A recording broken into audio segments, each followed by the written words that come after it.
না, কালকেটা তো কালকেই বলা যাবে। বাট লাস্ট ম্যাচটা আমরা যেভাবে খেলেছি আমার মনে হয় যে ছেলেরা ভালো মোমেন্টাম পেয়েছে এবং কনফিডেন্সটাও আমাদের আসছে। তো আই হোপ দ্যাট এইখানে আমরা শেষটা ভালোভাবে করতে পারি এবং ইনশাআল্লাহ আমরা ভালো খেলার চেষ্টা করব। এই মুমেন্টে তো আসলে নতুনভাবে ভাববার আসলে কোনো সুযোগ নেই। আমরা যে প্ল্যানে খেলতেছি সেভাবেই খেলার চেষ্টা করব।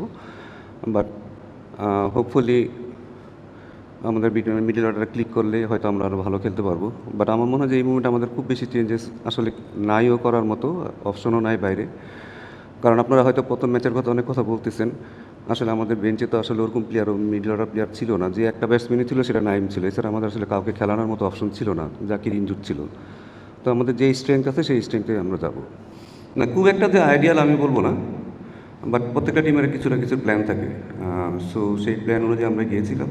বাট যেহেতু আমরা সবসময় চাই যে জাকির এবং শামীম সবসময় ফিনিশ করবে এবং তাদেরকে এমন কোনো রোল দিব না যে রোলে আসলে তারা যে টিমটা আস্তে আস্তে বিল্ড করবে। আমার মনে হয় এরা এসে যেন ফ্রি খেলতে পারে। তো ওইরকম আমাদের প্ল্যানটা ওইভাবেই থাকে। এবং খুব বেশি যে আমাদের নিচেও পাওয়ার হিটার আছে সেটাও আমাদের আসলে চিন্তা করতে হয় যে আমাদের না অনেক নিচে আমাদের অনেক পাওয়ার হিটার আছে, বড় বড় ছেলেপেলে আছে যারা বড় বড় শট খেলবে। সো আমাদের আসলে অনেক কিছু চিন্তা করতে হয়। বাট শামীম যেভাবে প্রুভ করছে যে না সে যে কোনো যদি তাকে বেশি ওভারও দেওয়া হয় সেখানেও সে ভালো করতে পারবে। সো এটা আমাদের জন্য অনেক কনফিডেন্স দিবে। ইনশাল্লাহ হয়তো আমরা পরবর্তী ম্যাচে সেরকম প্ল্যান করব। দেখেন, আমাদের যে সিচুয়েশনে আমাদের সবসময় চ্যালেঞ্জের মধ্যে থাকতে হয়।